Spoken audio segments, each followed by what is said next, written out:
Gaza Ramaram 125 division ఏడ్ నగర్ కాలనీలో BRS ఎల్వీవీ MLA KP Vivekanand పర్యటించారు. ఈ సందర్భంగా పార్కుల అభివృద్ధి, అంతర్గత రోడ్ల మరమ్మతులతో పాటు మౌలిక వసతుల కల్పనపై విన్నవించారు.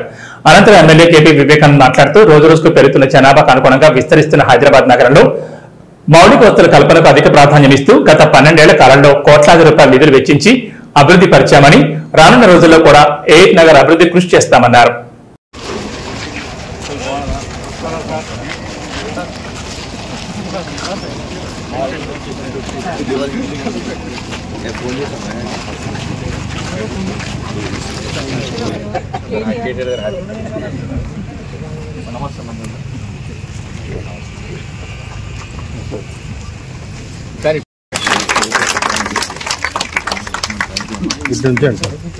లేడీస్ ఇద్దరు మేడం, ఇద్దరు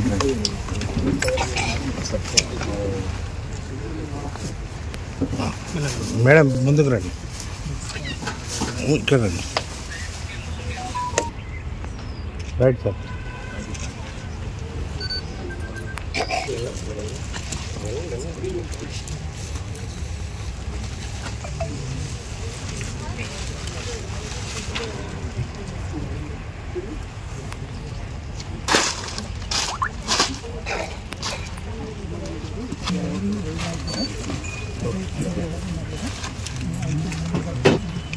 తిరుపతి ఏ రోడ్స్ గారికి,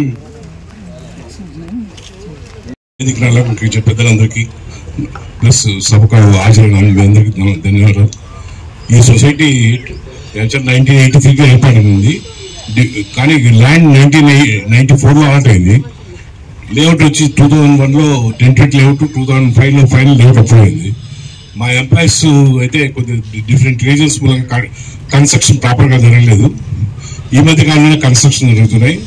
అయితే లేఅవుట్ చాలా రోజులు అయిపోయింది కాబట్టి రోడ్లు, మాకు డ్రైనేజ్ ప్రాబ్లమ్స్ ఉన్నాయని చెప్పి ఈ మధ్యనే ఎమ్మెల్యే గారిని కలిశాను.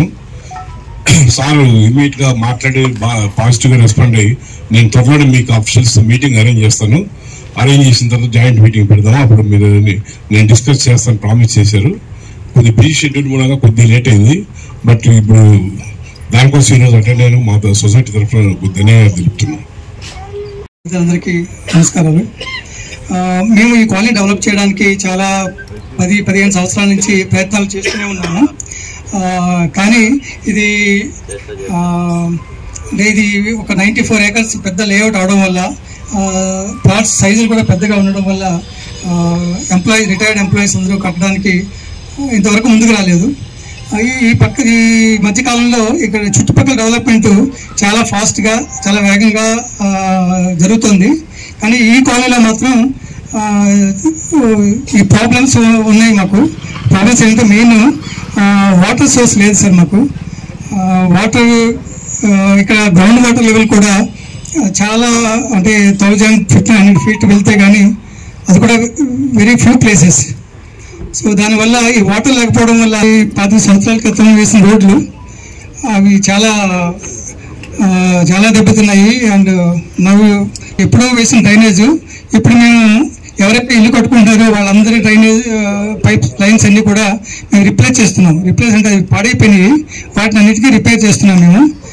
బట్ ఈ సెప్టిక్ ట్యాంక్స్ ఏర్పాటు చేసుకున్నాం సార్, అవి కూడా చాలా ప్రాబ్లమ్స్తో ఉన్నాయి. సో నా రిక్వెస్ట్ ఏంటంటే ఈ సిటీ డ్రైనేజ్ సిస్టమ్కి అవుట్ సైడ్ మాకు 5 పార్కులు ఉన్నాయి సార్. ఇక్కడ almost 10 acres, more than 10 acres విస్తరణ లేదన్నా. అప్పటికి ఇంకా నేను కూడా కొత్తగా వచ్చినా కదా, 3-4 years అయింది ఇల్లు కట్టి. అయితే మరి వాటర్ లైన్స్ ఇట్టారే నేను చెప్తే అప్పుడే వేపిస్తున్నాయి కదా, స్కీమ్ మొత్తం నా చేతులుండే, ఒక్కసారి ఒక మాట నాకు చెప్తే అయిపోతున్నాయి కదా అంటే అనగా అప్పటికి ఇల్లు రాలేదు కాబట్టి ప్లాట్ ఓనర్స్ ఉన్నారు తప్ప హౌస్ ఓనర్స్ ఎవరు రాలేదు. ఇల్లు కట్టుకోలేరు, ఇల్లు కట్టుకునేటువంటి పరిస్థితులు లేవు కాబట్టి కట్టుకోలేదు. సరేలే మనము ఇక్కడికే వస్తాం, మన ఇంటి దగ్గరికి కలుద్దాం, మన సొసైటీ సభ్యులు ఎప్పుడు వచ్చినా చెప్పు నాకంటే సరే లేదు ఒకసారి మీటింగ్ ఏర్పాటు చేయడానికి అధికారులందరూ పిలిపిస్తే బాగుంటుందని నేను సరే ఒకసారి మీకు కూడా అందరినీ పరిచయం చేస్తాను ఉద్దేశంతో ఈరోజు ఇక్కడికి మీటింగ్ ఏర్పాటు చేసుకున్నాను. ప్రధానంగా మీరు కొన్ని అంశాలన్నీ చెప్పినారు. Main first drainage outlet issue మన గతంలో అనుకున్నాం. సెప్టిక్ ట్యాంక్ సంబంధించినటువంటి ప్రధానమైనటువంటి అంశం మీరు ప్రస్తావించినారు. రెండోది తాగునీటి సమస్య. ఇంత లోతుకు బోర్లు వేసినా కానీ నీళ్లు పడట్లేదు, సోర్సెస్ లేవు నీళ్ళకని చెప్పి చెప్పినారు. ఓవర్ హెడ్ ట్యాంక్ ఉంది, సంస్థని దాన్ని ఏ రకంగా ఉపయోగిస్తారని చెప్పి ఒక ప్రతిపాదన పెట్టారు. అదేవిధంగా electricity power fluctuations, transformer upgradation, street lighting, కొత్త ట్రాన్స్ఫార్మర్స్ అవసరం ఉన్నాయి. అదేవిధంగా ఎట్లా మనం ముందుకు పోవాలి, ఎట్లా ఈ ఎలక్ట్రిసిటీ సమస్యని మనం అధిగమించాలని చెప్పేసి కూడా మరి ప్రస్తావించడం జరిగింది. మరి దాంతోపాటు రోడ్లన్నీ కూడా డ్యామేజ్ అయిపోయినాయి కాబట్టి రోడ్స్ ఎట్లా మనం వాడుకోవాలని చెప్పినారు. మరి దాని తర్వాత మీకు ఇక్కడ స్ట్రీట్ లైట్స్ చెప్పినారు, అదేవిధంగా సెక్యూరిటీ ఇష్యూస్ చెప్పినారు, రోడ్ మెయింటెనెన్స్ ఇష్యూస్ చెప్పినారు.